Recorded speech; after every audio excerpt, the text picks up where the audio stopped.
Salutations, Shades, and welcome back to your home for all things strange and unusual. Talking with Shadows, the conversation everyone has, but no one wants to admit to. Here with your host, Vic Whaley. And Marcus D. And guys, welcome to Season 2 of Talking with Shadows, the podcast.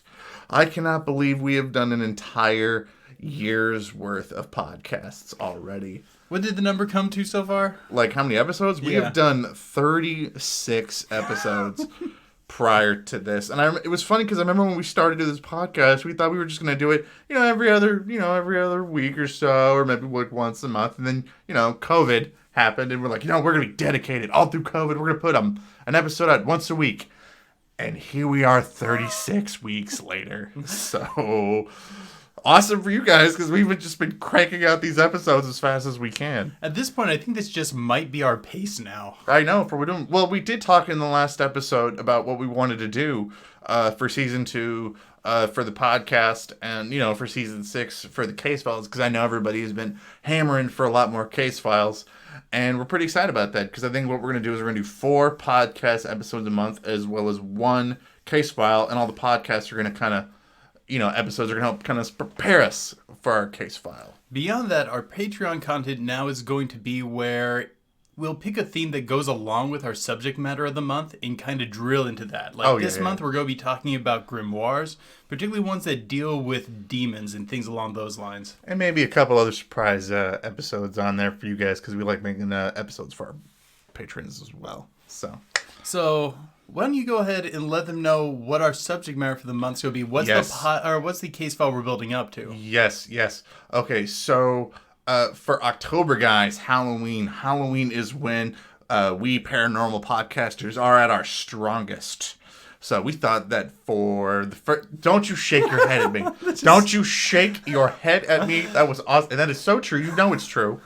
This is like our bread and butter, man. It's October, man. This is our time to shine. No, man. I'm with you, man. But that was just such a weird way of saying it. When we're at our strongest, I feel mightier than normal now that October's upon me. And I was waving my hands like really in the air, being all dramatic and all that too while I was talking. Anyway, but before I was interrupted, thank you very much. But anyway, all throughout this month, we're gonna be talking demons.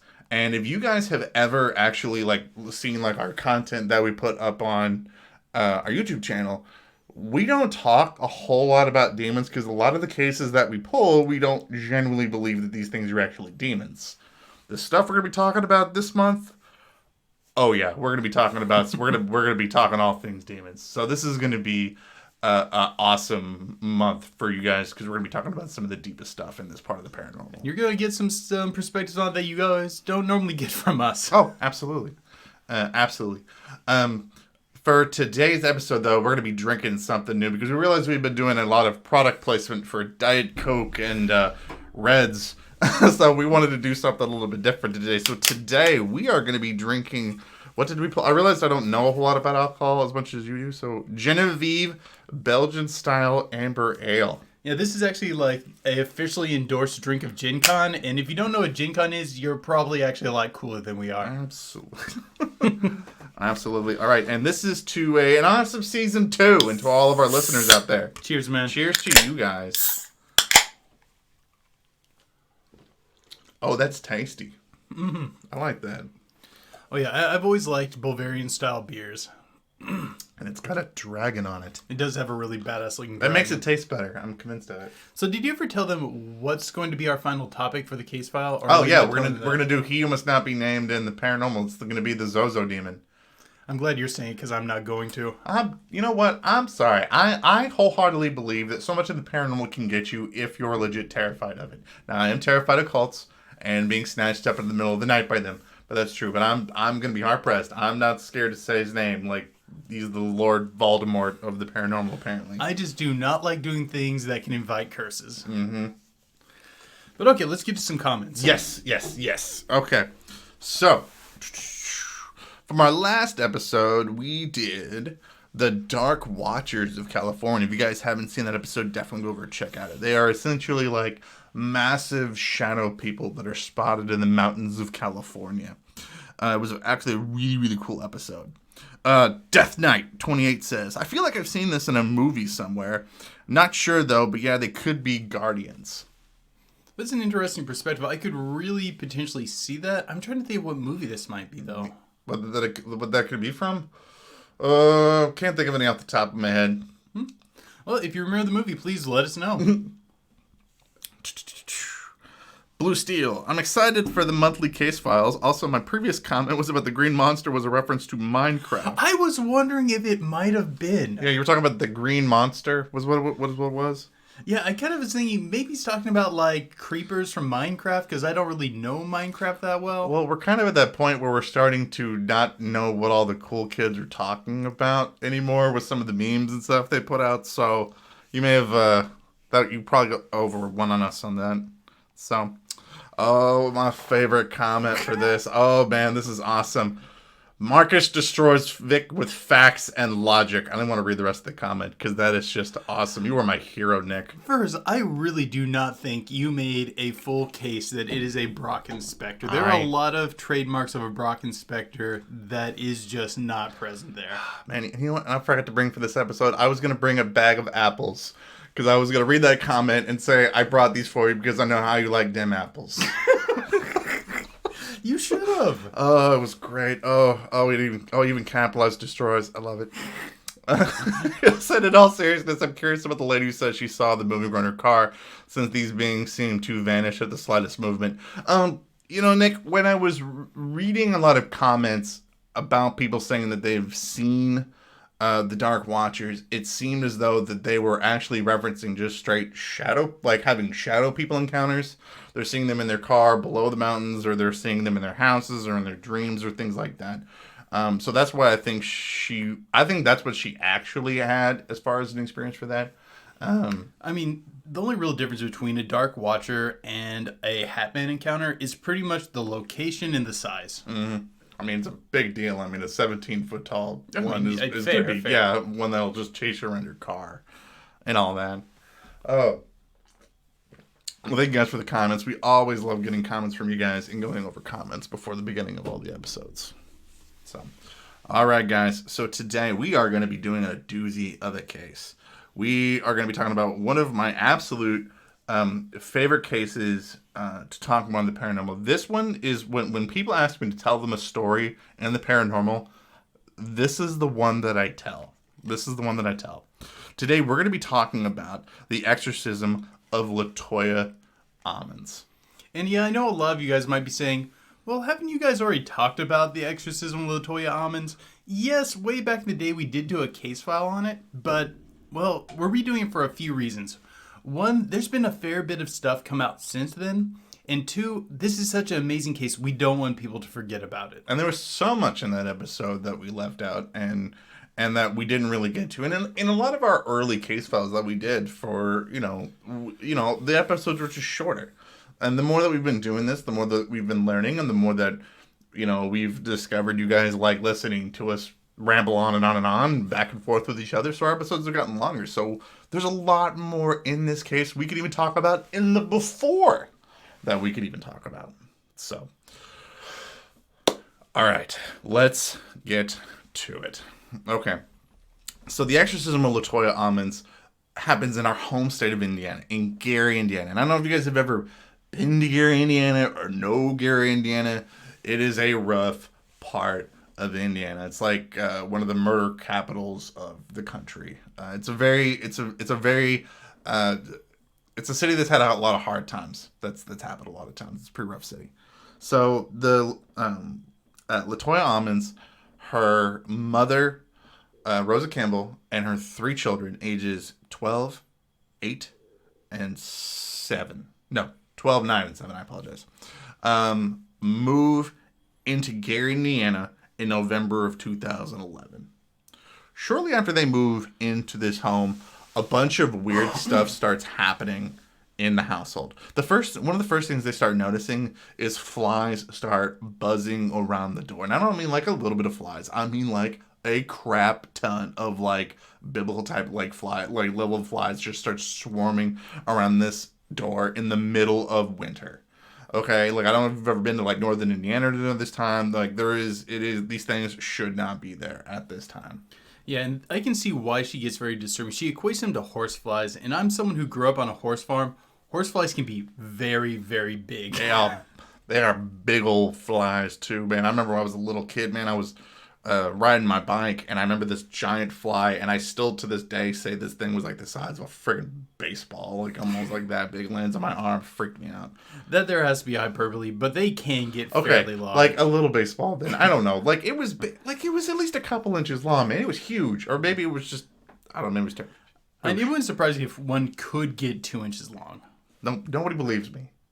Okay, I choose to believe you. Thank you for listening. And your baseball-sized fly. Anyway, so they started having these flies start buzzing the door, and they try to kill them. They try, insecticides, nothing works, and these things just keep coming back. Shortly after that, she starts noticing that her kids start acting she starts acting strange. She catches her littlest son, like, in the basement of the house. In their basement, there's a room that's back there with the door. She catches him down there whispering in the dark to people that aren't there. Like, I don't know if like it was a parent, but if you found your kid just like down, like inside a closet talking to nobody. Yeah, and the subject matter was often very disturbing. I believe in that particular case, the son said that he was talking to a young boy, and the young boy was explaining to him what it feels like to die. Mm-hmm. And by this point, her kids are also having like uncontrollable fits of rage. Like that's when a lot of these events started happening. Is like her two sons will start fighting each other. Her oldest daughter will start lashing out to it, and she starts becoming like legit concerned that there is something wrong with her kids. All of this event eventually leads up to this another major event that happens in the home. It was March 10th, 2012. March 10th, 2012, Latoya Almonds and her mother awaken one night, and they go to their daughter's room, the 12-year-old daughter. They open the door, and the daughter is levitating off of the bed. Like in a straight Exorcist style, floating off her bed. I don't know as a parent how you handle the kid talking to the whispering to the dark, but like walking in to find your kid floating in air. Like I don't know how she just doesn't crap herself right there.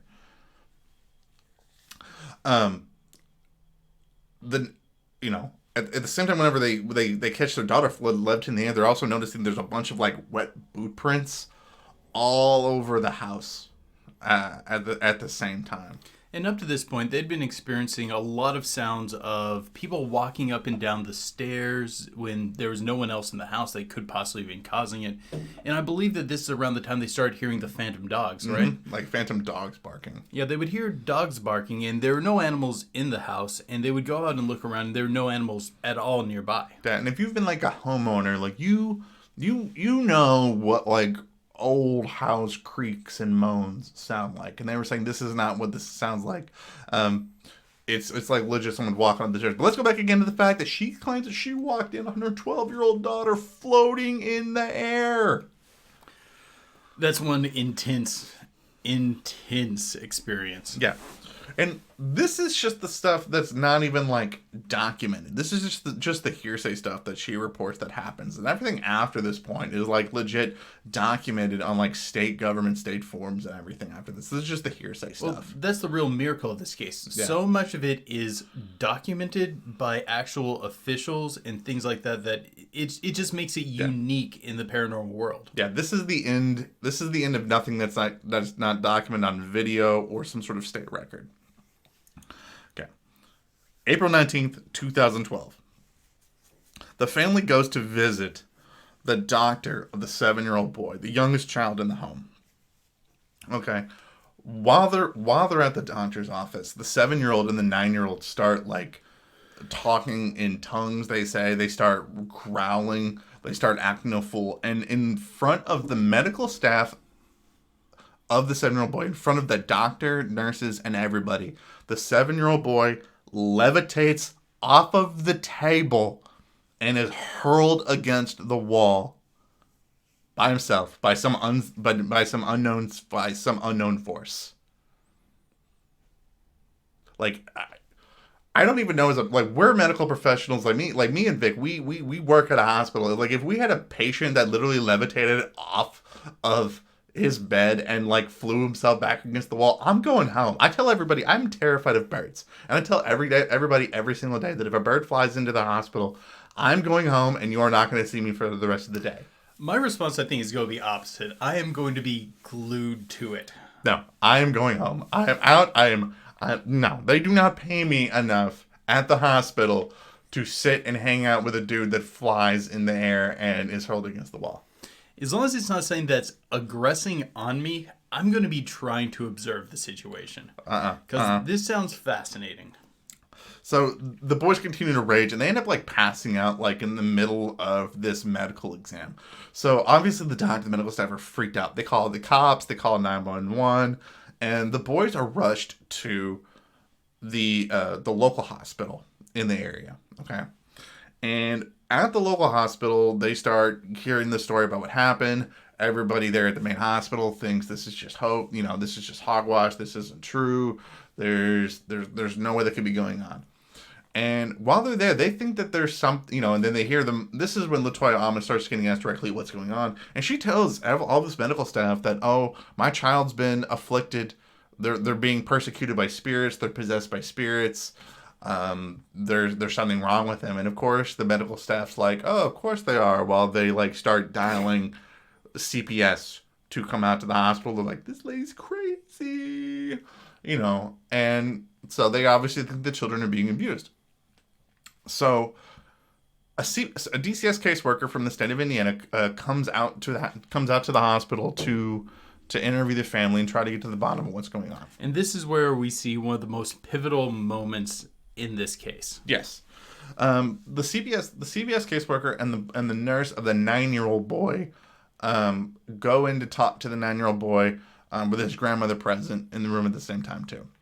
And while the boy is talking to the CPS caseworker, he starts growling, his eyes roll in the back of his head. He starts headbutting his grandmother in the stomach. And then in full front of everybody, glides backwards up the wall, stops, glides backwards up the wall, and then does a backflip over all of the people in the room unassisted.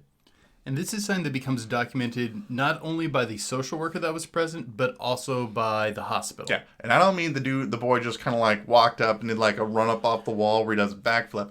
That's not what we're talking about, nor is that even how it's documented. And this lady's come forward many, many, many, many times, and that's how it's documented in a report. The kid glides backwards, up the wall, stops, and then flips over everybody in the room.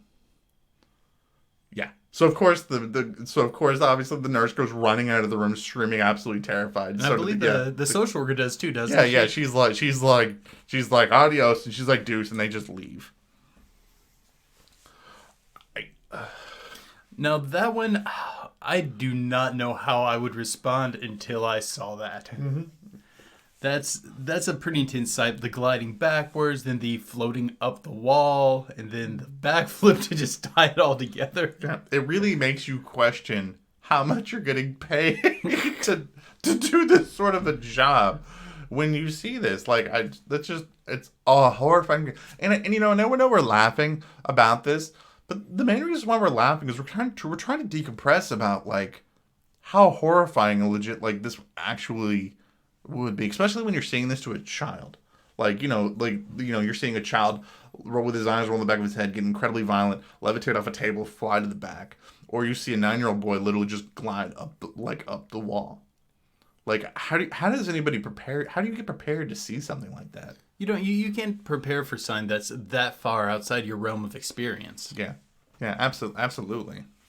Like, we're, not only we medical professionals, we're hardcore, like, investigators of the paranormal, and I don't think I've ever seen a human being do something close to anything like that.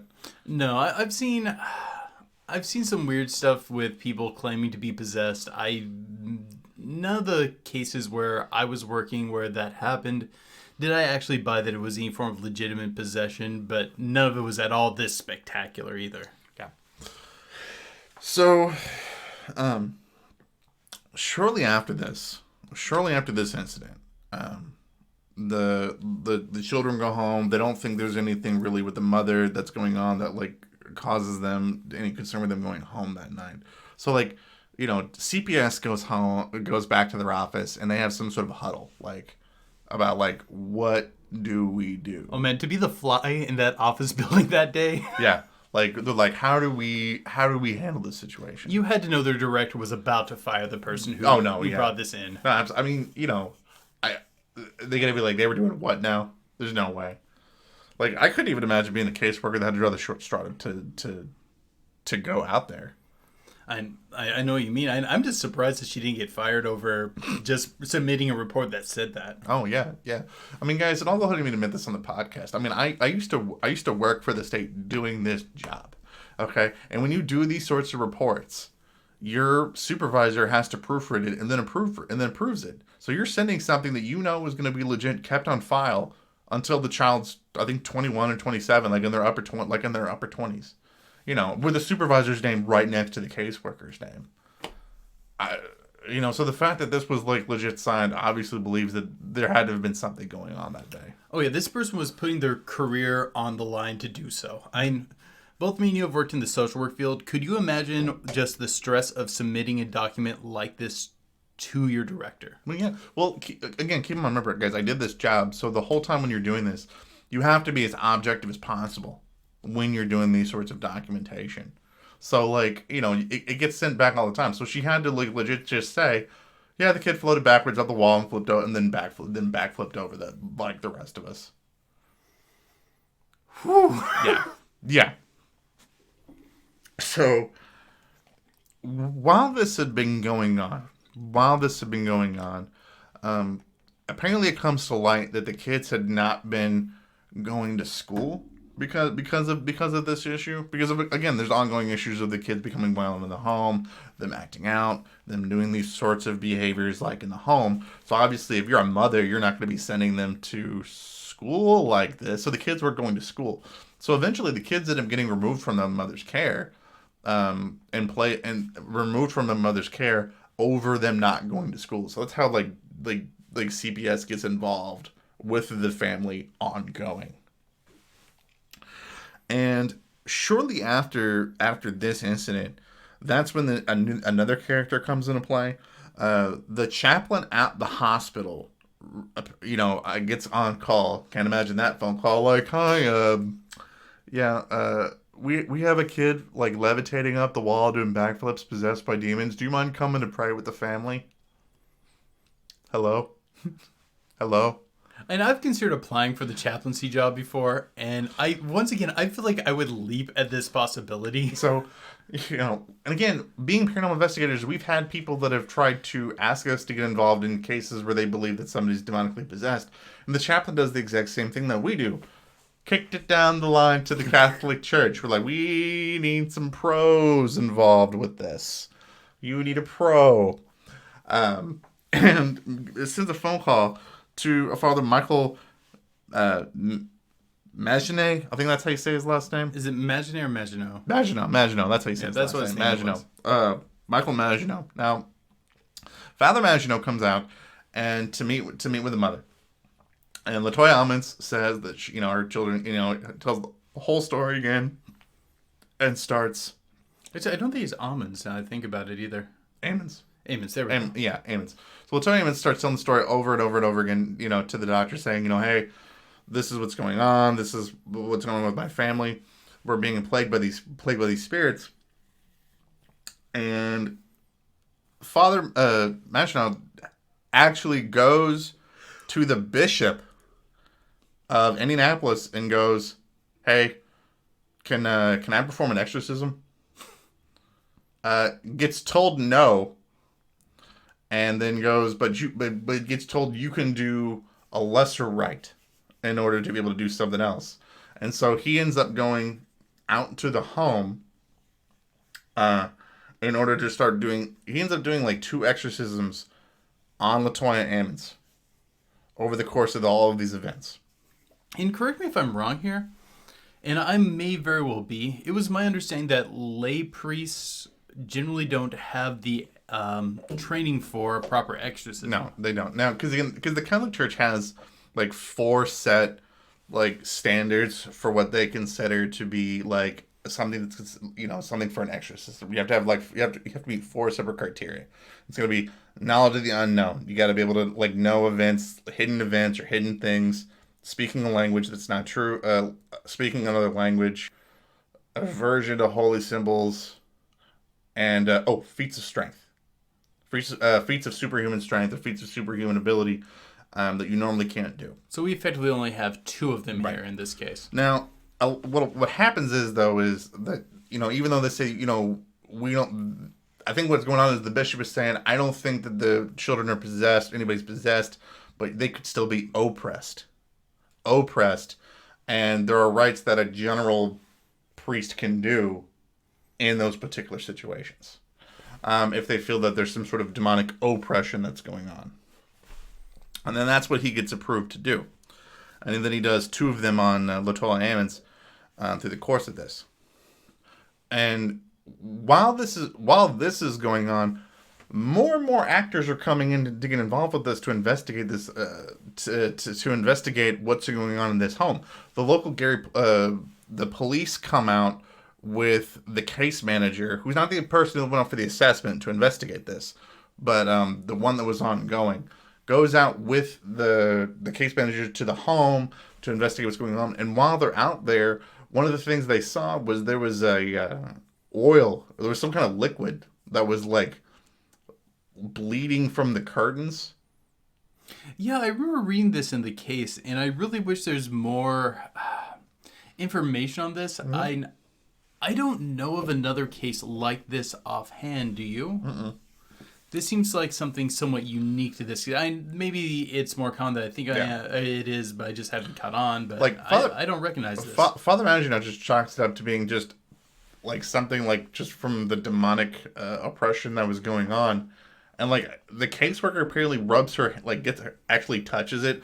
I don't know how she volunteered to do this. Extremely regrettable moment here for her. Yeah, by the way, coming from us guys, if you see some sort of strange goo on a paranormal investigation, no, you do not touch it to see what's going on. But anyway, but they actually like wipe this substance off. Nobody goes in the room, and then the substance starts bleeding from the curtains again. This is on police reports. It's just such a strangely unique phenomena. Mm-hmm. Like, usually when I hear about things in cases like this, I can usually establish, like, this is something that's occurred before, but I can't really do that with this one. Mm-hmm. And after being involved with this family, there's this other thing starts happening with all of these actors that get involved with the family. A lot of them start having bad things start befalling them. Like, the captain of the police ends up having like a huge fall where he ends up like breaking a couple ribs or something. He ends up getting like injured. He goes unconscious for like a full minute, which the thing that surprised me about this is in Gary, Indiana, if he goes unconscious on the street for 1 minute, I'm surprised no one came up and stole his gun. Yeah, just started mugging him. You know, the case manager in the case involved with the family starts. She ended up like in a huge jet ski accident, breaking some ribs.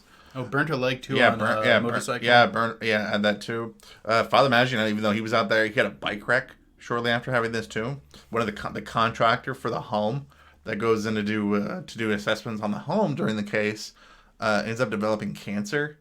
Like, so many bad things started like happening to the people that are trying to get to the bottom of what's going on out there. But something I'd like to point out, a lot of the intense bad things happened to the case manager, the one that touched the strange oil. And apparently when she had touched it, her hand went very pale in the area that they touched. And they actually got photographs of it. They felt it was such a notable, strange moment.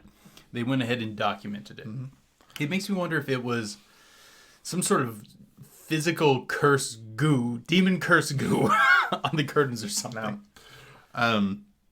To wrap up just the main story before we can really kind of break down this case, Father Maggiano comes out. He does 2 mini exorcisms on Latoya Almonds, and then essentially, and then after that, everybody claims everything is okay, and then the kids are reunited with her eventually down the road, and then everybody goes on their way. Eventually, the family ends up moving out of the home, and they don't go back there anymore. And I think that family ends up, by the end of everything, moving to Chicago by the end. Oh, no, they end up moving to Indianapolis. I apologize. Oh, and as I mentioned earlier, they met two of the criteria for the possession that we went over earlier. During one of these exorcisms, when a cross was placed upon Latoya Almond, she kept, like, recoiling back from it. Mm-hmm. And that's where you get the second one of them.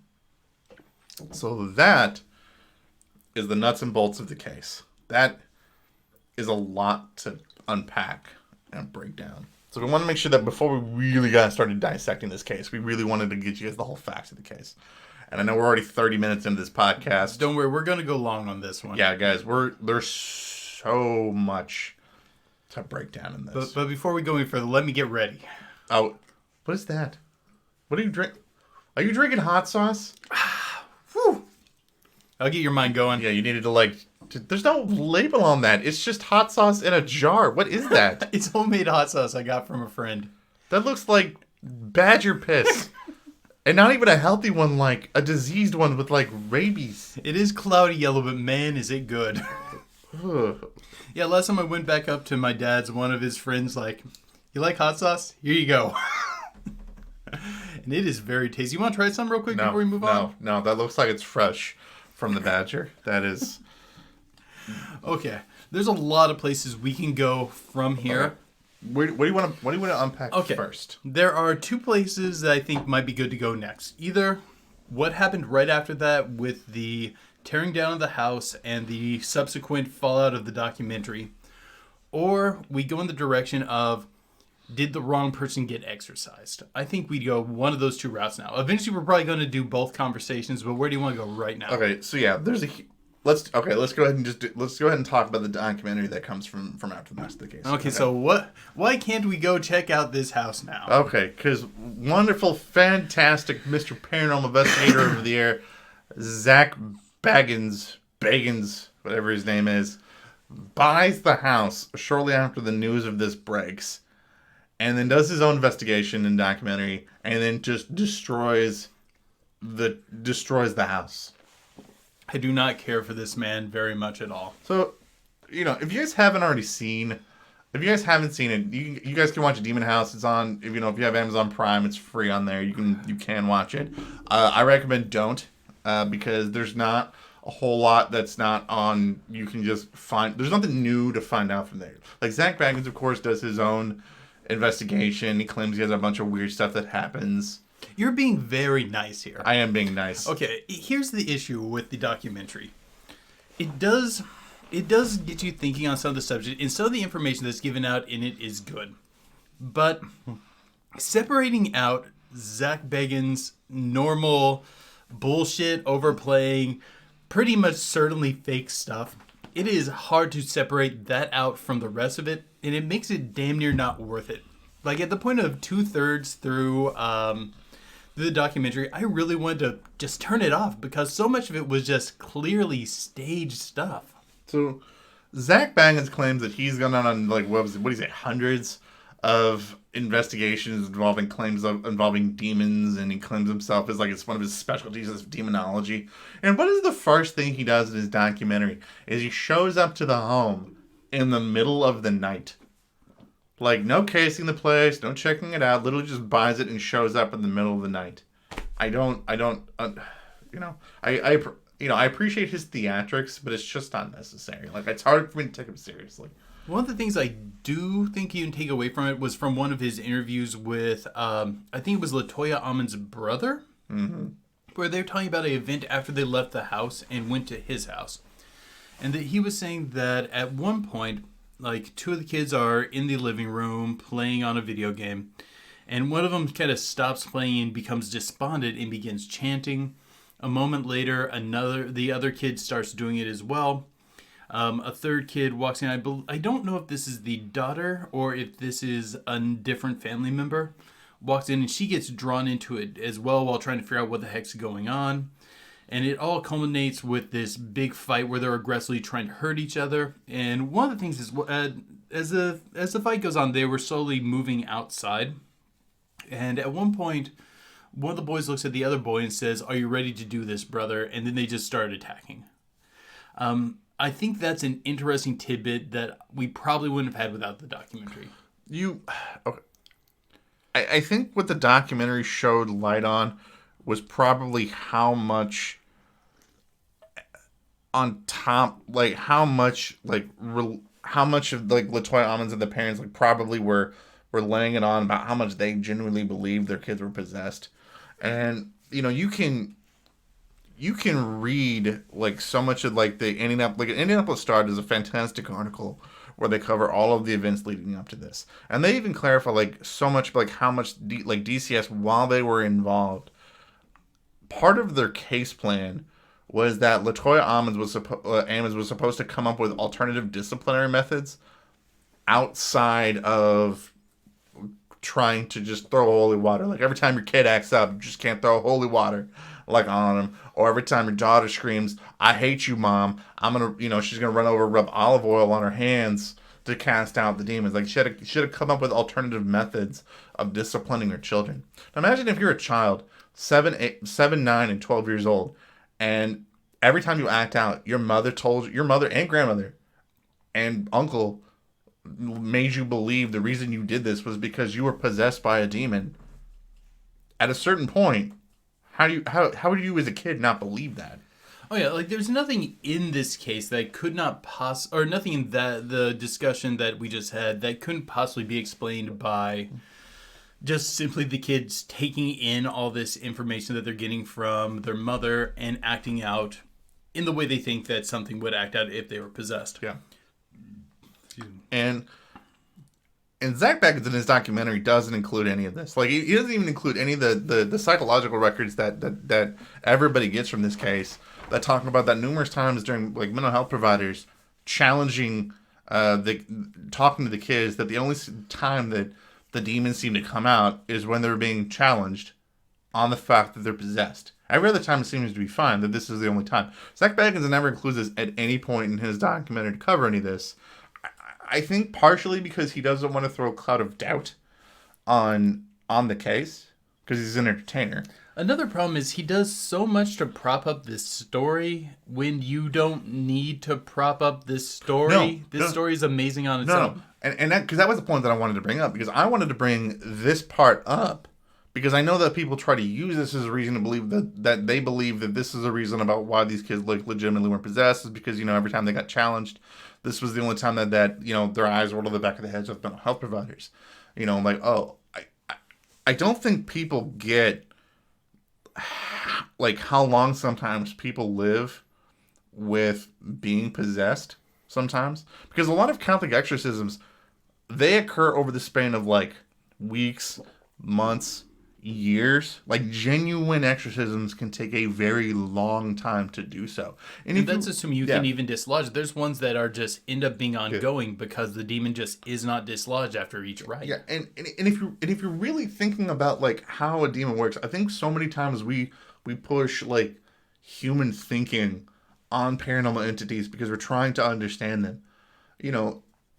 A real demonic entity that exists before the concept of time was a thing, that has existed for at a minimum thousands of years, at a maximum billions of years.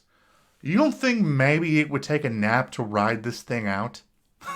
Like, I mean, and the other thing guys, we only did, this whole story is covered over the couple months. Another thing to remember is she was never given a proper exorcism. And she was effectively just given a very intricate version of a cleansing rite. Yeah, to me, that is the most horrifying part of this entire case. That Zak Bagans doesn't even bring up. The Indianapolis Star doesn't bring this up. Nobody brings this up. Latoya Almonds was the only one that had any sort of an exorcism before an honor. These kids, at any point when you hear the story about her, does Latoya Almonds have anything come up to explain about like what she does that's supernatural? Yeah, this is the really weird thing. Like, there is nothing to imply that Latoya is the source of this stuff. That yes, a lot of it happens around her, but she's not the one floating. She's not the one gliding up walls. She's not even going into these hysterical fits and attacking people. Nothing seems to imply that there's anything going on with a possession on actual Latoya Almonds. Like, if you think about, like, other famous exorcism stories, like the story The Exorcist is based off of, which was a boy, not a girl. You know, it's not like when you watch that, like, read that story that the Catholic priest shows up and does an exorcism on the boy's parents. No, they do it on the kid. You know, over a course of, like, weeks when they do this. Not just whenever they had free time. And I have a pretty good guess on why they don't ever exercise any of the kids.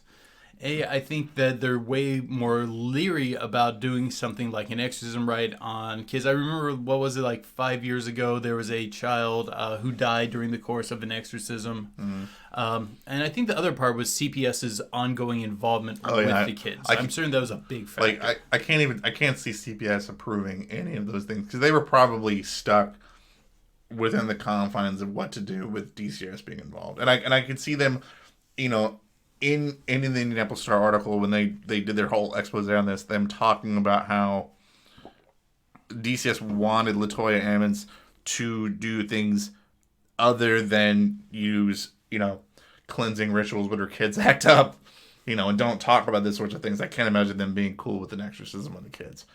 Which, again, leads me to believe this is the horrifying reality of this case. Okay, let's pull back to talking about the documentary for a moment, because I want to get into the whole Zak Bagans thing. Oh my god. Okay, at one point, actually at a couple points, Zak Bagans supposedly loses control and attacks members of his crew. During one of them, it's caught on the security camera, and he basically just walks up and pushes the guy around the room, like not even hard pushes. This was, I think, very... When I look at it, it looks like someone acting like they're trying to hurt someone, while at the same time ensuring they don't do any real damage to him. And another one I have to bring to note is when this guy was going through and testing for geological magnetic readings, he kind of holds out his arms like Frankenstein while behind his back, ghost lunges about a half inch, and then walks off. And it was just about the fakest thing I've ever freaking seen, man. Yeah. Like, his posture was not even in the sort of posture one is in before they attack someone. It was just such a... You know, and if you watch the documentary, you see his crew member that, like, comes out of the hotel... A crew member comes out of the hotel room, like... Oh, thank you for bringing this up. Yelling challenging threats to whatever. And what do you see the crew doing? They're literally standing there with their phones recording the guy, rather than going to intervene while one of their cast members, like, is getting, like, legitimately violent. They're not trying to de-escalate him. They're not trying to restrain him. They're not trying to call the police. They just let him go. I don't know what kind of, like, irresponsibility, like, as the employer, Zak Bagans drops the ball. As a friend, he's dropping the ball. And nothing involved in this scene at all implies to me that they are dealing with a person going through legitimate trauma of being spiritually attacked. They don't respond like he's doing. And when they're talking to him to calm him down, he's saying that he's angry. He's saying that he's, like, dealing with his spiritual entity. But his posture is extremely telling in that point. He is not responding at all. And keep in mind, we work with people going through trauma all the time. Nothing implies that he is actually going through any trauma. The way he maintains eye contact, the way he holds his body, I can only assume that this is just straight up acting. You notice the camera angle was legit neck down during the whole interview with the cameraman and, like, with the crew member that's, you know, supposedly being oppressed, and his hands are, like, calmly, like, interlaced in his lap. You know, the whole time, even too, like, you're talking about, like, the crew member was vomiting blood. At no point do you see any image of this. And his muscles aren't even tensed up like someone who's dealing with trauma or PTSD. He seems like he's just a really relaxed guy going, oh, yeah, I'm really mad right now, and I am being attacked by this spiritual thing, and I'm very upset. It came across to me like that, where... Clearly, this guy isn't someone who's going through a trauma right now. This is someone who's acting, like, very poorly acting. And keep in mind, I guess this is a camera guy, not an actor. But either way, he probably shouldn't be acting like something's going on in a case where there is legitimate stuff going on. I think, you know, Zak Bagans was trying to add. He just seemed like he was just trying to add so many, like, just points for like entertainment value. When it's just, it doesn't need to be there because this case is just, it's such a horrifying case that it doesn't need the bells and whistles that he tries to add to it, because to me it detracts from it. Now, the one I do think might be legit is the guy who comes out to do the geological readings, then suddenly having organ failure and going into the hospital. I mainly say that because they do actually show him in hospital. It does look like it does look like an intensive care unit. He's definitely being kept inpatient. And now that, I think, could have something to it. Mm-hmm. The guy, after doing the readings and stuff, he goes to the hotel where they're all staying.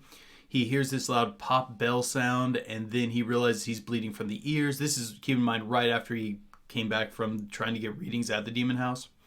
And then he goes into the hospital, and he's apparently going through multiple organ failure. I mean, it could be coincidence, but I don't know. There's so many cases of people that seem to be involved with his family. Like, bad things aren't happening. It reminded me of, like, what is it, the Almond? Like, where so many kids, like, people are surrounded, like, kids, just bad stuff just starts happening the closer that they're getting to him. And this is really what I mean. Like, if I'm going to send a message to Zak Bagans, it's that just let this paranormal site ring true on its own. You don't have to throw stuff on top of it. This is a legit paranormal event. I think this is a problem that many documentaries have, where, you know, documentaries now are about the documentary's journey through discovering whatever they're doing the documentary on, and she's showing his journey with the demon house, when you should not do that, because you just detract so much away from the horror that is, like, the real story that is the exorcism of Latoya Almonds. Truthfully, altogether, I think he hurts the credibility of what happened there. I think, and also, like, just so you guys know, Latoya Almonds and her mother, neither of them talked to him at all during the documentary. Yeah. I think there was rumors that they were like trying to talk with your producer, or maybe they just didn't want to talk to him at all. They just wanted to try to put it behind him. Which, again, I could understand if you generally believe in that you have been, like, oppressed or your children have been possessed by demons. You probably don't want to continue talking about it. You want to put it behind you. I mean, I get that, 100%. Do you think? Do you want to continue talking about documentary? Or you want to go another angle? I think, one more thing to talk about on this. Is that with him, like, locking himself in the house? Yes. Yeah. Okay. The ending of the documentary. There's some weird stuff. Okay. I believe that when you're trying to understand something that generally is difficult to scientifically quantify, sometimes you have to throw science and experimentation at the wall and just see what sticks, because normal procedure does not seem to work to classify the paranormal. So he decides that he's going to spend the night in the house alone, and sure, maybe the paranormal phenomena responds to people on their own differently than it does to a group. But you don't have to go through all the pomp and circumstances of literally boarding yourself inside. And they make this really big deal about it. And after he's, like, drilling nails into the boards, boarding up all the windows and doors. And he's like, I don't want to turn this light on. I don't want to turn this light on. It makes me feel safe. That's my safety light. And then part of the way through it, he's in there sitting on this bed, and he starts yelling at the darkness after some sounds are heard. And then he kind of loses and starts kind of delicately wrecking the place. Not like someone who's actually trying to break anything, but he's like delicately wrecking the place up. And then he just kind of leaves. And then next thing you know, they're tearing it down. And he's saying that, whatever happened to him in there did permanent damage to his eyes now. I don't believe him, because, like, once again, looking at his behavior, he was not responding at all like someone who's going through a serious traumatic event. Devil's advocate for a minute, okay? Assuming maybe for a second that everything that Zak Bagans is saying is true and what they ran into, okay? I think then what it was Zak Bagans finally, this goes from experiencing something that is demonic oppression, where it's just influenced, to now dealing with something that is a straight demonic possession, and he's dealing with something that he genuinely does not understand and is not prepared for. I mean, I guess that'd be a possibility, but I would expect a stronger reaction in the moment if that was the situation. Because that still doesn't express, like, why is it that his voice does not sound legitimately in distress? Why isn't he, when he's terrified of this creature approaching, why isn't he clenching up his body more? Why isn't he moving into a tense position? Like, when he's walking around messing up the house, he looks like just someone going up and doing these as actions, not like it's a attempt of catharsis in a extreme emotional case. Like, look at his body posture. He's walking around, but he's not tensed up like you should. The movements that he's going on should be explosive, not just walking over and knocking stuff over. Well, I thought you were also just going to say, why doesn't he have a camera on his head the entire time? That's also a point throughout the whole thing is... Yeah.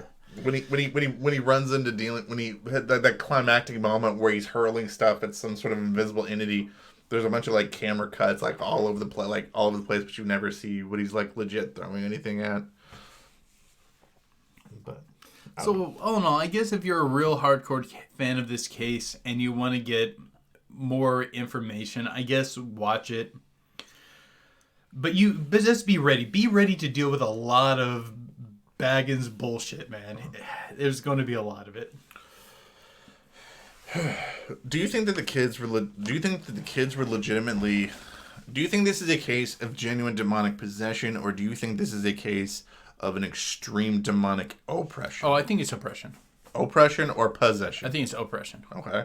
Yeah, I don't think that this is a case of legitimate demonic possession, or if it is, it's a case of demonic possession where we simply did not get enough information. And if that is the case, I think it's ongoing. I think that it's just learned to be more subtle and stay out of the news. Yeah. But I think that if it was possession, being that the kids were never actually exorcised, Latoya Almonds was never properly exorcised, I would have to assume that what's happening is still occurring. Can you because one of the most important elements of this is that there are 3 children that have reports of this ongoing at any given time. Can you cite a single example that's the top echelon of like possible cases of multiple people possessed at once like that? Oh, goodness. Demonic possession really isn't my big bread and butter, but I can't think of one. But it wouldn't surprise me if one could exist. I know, that's the thing, because most cases that that even the Catholic Church puts forward, it's a single person usually. Like, it's a single person that's being afflicted at the time. You know what? This is a good question. Later on this month, we're going to be interviewing a demonologist. Let's save that question for them, because they're probably going to be able to answer it better than either of us. So if you think that this is a case of strong demonic oppression, with the information I have, and keep in mind I have a limited amount of information on it, that's what I'd assume. What do you think was causing that? Like, what do you think was legit causing that? Because well, there is a lot of trauma in the house. Like, if this house was attached to some sort of dark spiritual entity like a demon, that wouldn't surprise me, because there have been multiple deaths specifically in the basement, suicide. I believe there's a murder down there too, wasn't there? I don't know. There has been a lot of darkness in that house. It could be attached to there being something located there. Excuse me. But at that, I don't think tearing down the house really would have fixed it. I don't think so either. It probably just would have attached to some part. Because the weird thing was so many bad things happen to people even after leaving and like interacting with the family. So like, people are saying something attached. Well, if something attached to both, say, like the DCS case manager ongoing, the chief of police, the contractor that came out to the home, Zak Bagans, the camera guy, all these different types of people. Like, I don't think it did attach to all of them. I think some of these is us making lines between coincidences, but I think some of them there is some credence to, because particularly like the caseworker had a lot of really intense things happen in a very short period of time, way more than one would expect with just general bad luck. But some of these I think we are people do just make connections between like just events that happen to occur. Because, in the course of a month, one has maybe two accidents that are unfortunate.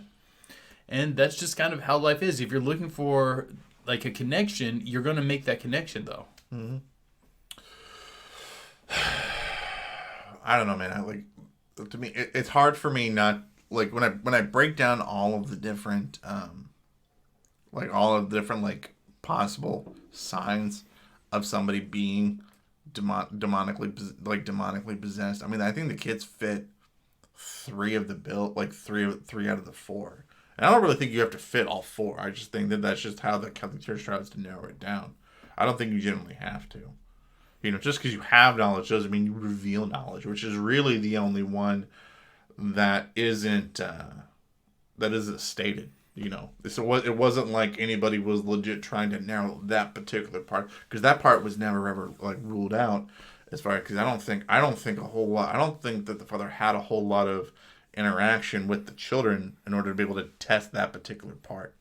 Like, with just the information we have on it, it doesn't necessarily sound like a possession, but I do believe that there's a lot of this case that did not make it to us. The one thing that I found that was kind of offensive, man, when I was watching the documentary, is people trying to accuse Latoya Almonds of intentionally doing this herself to the children and stuff, or the mother doing this stuff too. Because if you read further into the case, the mother and the grandmother had attempted a lot of methodologies to try to clean their children. Like, they did ceremonies involving lighting candles and wearing white robes and burning sage and rosewood at the time, anointing their children's hands with oil and their feet, I think, as well, and whatnot. And when many of the local law enforcement, and I think even CPS, when they came out too, they went down to the basement where there was a shrine with a couple crucifixes were lined up, and there were still candles that were down there. People were trying to accuse running the theory of maybe she was trying to summon these things herself,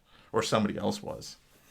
Oh, you went a different direction than I thought you were going to. Well, or maybe somebody else. That they were just staging it. No, I don't think they were. I don't think they were staging it. No, I don't think that she was staging it, and I would doubt that she would have the occultic know-how to legitimately begin this sort of process. She doesn't strike me as someone who has that sort of know-how. Yeah, because when I used to work for the state, and I'd have to go out and I'd have to investigate, parents not having their kids go to school.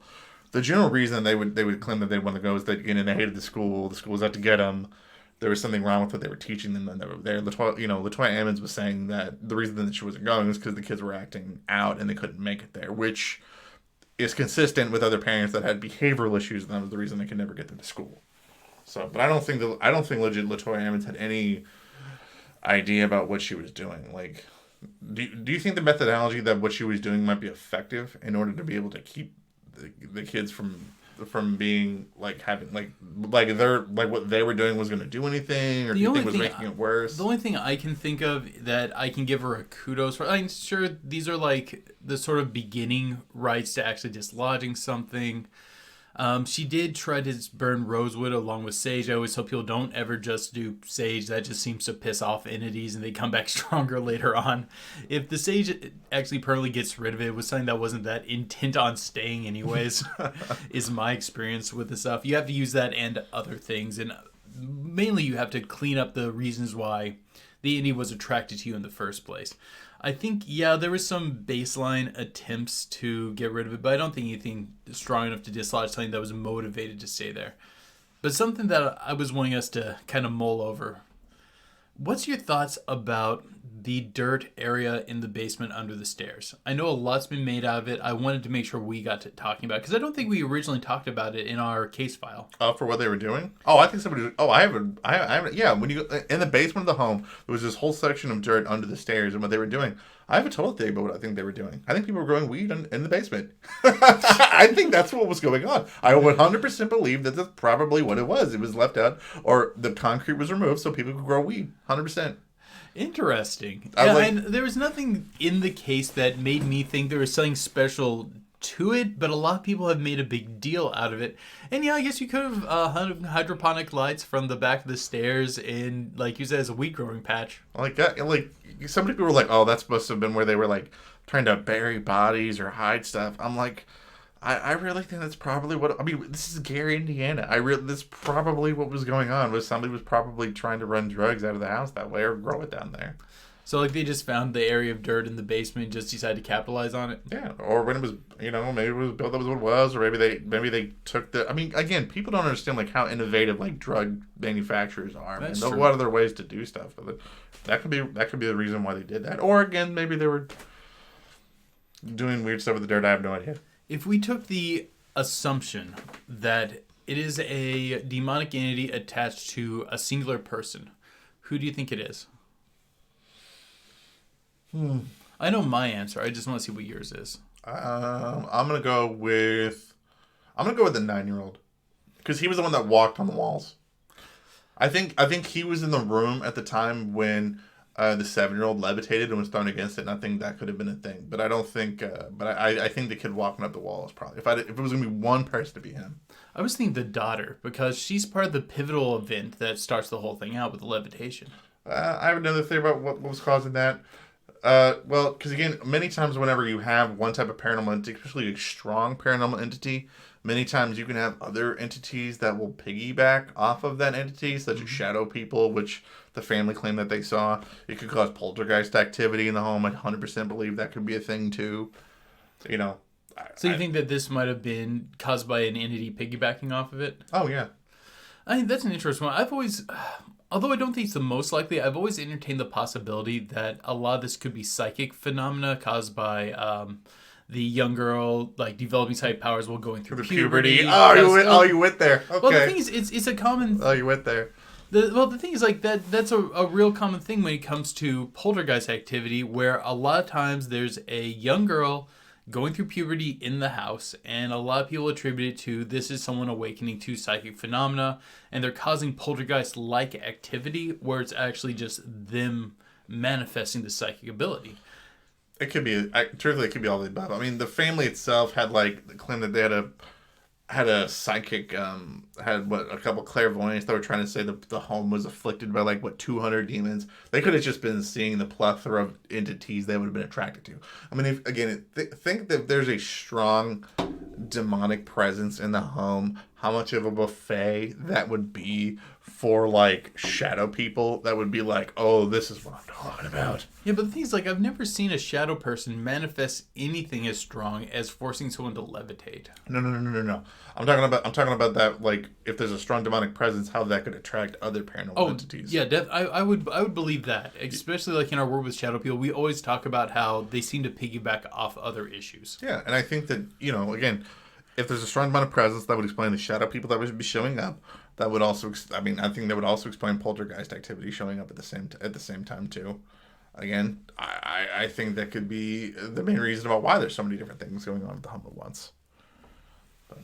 And I guess perhaps I'll definitely see you on the shadow people. A little more dubious on the poltergeist activity, but I see where you're going, and I'm getting it. Right? Yeah. So. Anything else about this awesome case that you want to talk about? Oh, goodness. Have we talked enough about... Yeah, we've already talked about the amazing documentation that occurred. Yeah, I think we've hit all my big points. Final thoughts? Yeah. So, my final thoughts on this is I tell people you can't always put... human you can't put a human thoughts on many of these demonic entities and try to necessarily understand what they're wanting to do or their capabilities or how that works, so with that, when it comes to when the kids are being medically evaluated, why is it only coming out at certain times, why is it not coming out at other times? I think that at the same time that these kids are having an extreme paranormal encounter with something, a presence going on at home, they probably at the same time are probably picking up some bad behavioral habits too. at the same time. And also, it's very likely too that this entity might at a certain point just decide to wait it out and just let it go. You know, there's no other major paranormal phenomenon that occurs with the kids after the first night, after that fateful night in the hospital. You know, so I'm thinking what happened was now this thing has everybody's attention, and it just decides it might just try to wait it out and try to let things go. I know I've thrown out a lot of ideas today about it being psychic phenomena and our discussion on oppression and possession. I think no matter how you cut it, this family was confronted by a very motivated spiritual entity that had bad plans for them. I think that they were legitimately under spiritual attack. I think that I also think that this is just an amazing case, that you have documentation on it to the extent that we do. That's very abnormal in the paranormal. Now, I think that the spiritual entity, probably a demon, one of the few, you won't hear me say that very often, was likely attached to one of the kids, not Latoya. The more I think about it, the more I think that it is most likely possession. Like, if we just look at the facts we have, I would say oppression, but I think there's a lot more going on behind the scenes that we never were privy to. I think whatever it is like you're saying, I think it's ongoing. I don't think it was ever properly dislodged. I think it's taking its time and working towards whatever goal it has for the family. I think the scariest part of the story is that it's not over. Yeah. You know, I know Zak Bagans' documentary, he tries to claim that he thinks that it is what's going on, but I don't think it is. Also, I think we can wrap this up by a cheers and a screw Zak Bagans. Yeah, screw Zak Bagans. Yeah, there you go. Absolutely. Definitely give your guys' thoughts in the comments below about what you guys think about the Latoya Almonds case. Do you guys think that it was just a case of oppression, possession, something else? Do you think it's a hoax? Please give us your guys' thoughts on all of those in the comments below. If you guys like this episode, don't forget to like this episode, share it. It's one of the best things you can do. Follow us wherever you're listening to this podcast. But until next time, guys, keep believing. Because we'll keep listening. Whew. Okay, that was an awesome episode, man. We got to talk about probably, honestly, my favorite story to talk about in the paranormal. It is a really good one. Awesome. Okay, guys, so we're going to slide into the Pillow Talk segment of the podcast. If you guys have never heard this part, the Pillow Talk is our part of the podcast that we reserve exclusive for our patrons. So if you guys want to catch up more of this fantastic podcast, all you have to do is go over to our Patreon and sign up today. As little as $1 a month, you guys can get the rest of every podcast we ever do. And I'm going to open up another beer in toast of our patrons. Cheers. That is cheers to you guys, our patrons. Awesome. All right, so for today's Pillow Talk segment, I thought that we could talk about a interesting little book that's actually kind of important when it comes to demonology. I don't know if any of you guys have ever heard of it. It was featured in the wonderful, fantastic movie, The Da Vinci Code. Was it? I never saw The Da Vinci Code. The Malleus Maleficarum. Or the Hammer of the Witches. Or the Witch Hammer, depending how you want to translate it. Just yell Witch Hammer. Witch Hammer! Witch Hammer! Okay, before we start fading out real quick, I want to tell one quick story.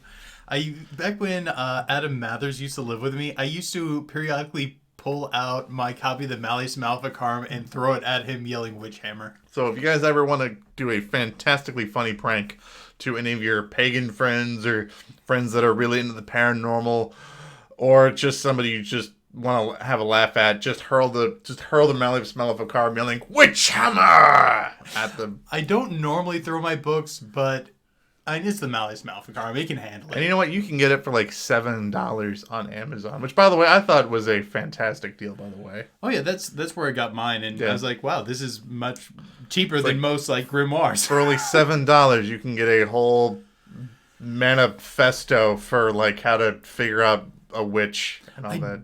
I don't believe it's ever less circulation since its publishing. It's not. So you're telling me that it's been consistently bought since it was first written? Yeah, in 1487 was when it was initially put out. Into the best of my research, it has never left publishers.